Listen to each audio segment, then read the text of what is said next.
సంగారెడ్డి జిల్లా సదాశివపేట పట్టణంలో గీత జ్ఞాన మందిర తృతీయ వార్షికోత్సవం ఘనంగా ప్రారంభమైంది. సందర్భంగా పట్టణంలో భక్తులు ర్యాలీ చేపట్టారు.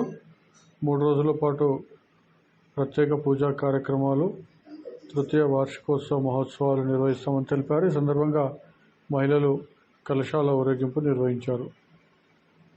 ఓం నమో భగవతే వాసుదేవాయ, ఓం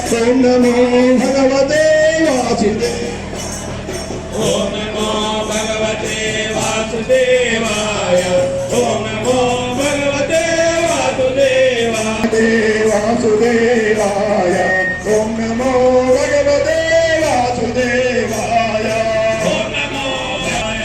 ఓం నమో భగవతే వాసుదేవాయ, ఓం నమో భగవతే వాసుదేవాయ, ఓం నమో భగవతే వాసుదేవాయ, ఓం నమో భగవతే వాసుదేవాయ, ఓం నమో భగవతే వాసుదేవాయ, ఓం నమో భగవతే వాసుదేవాయ.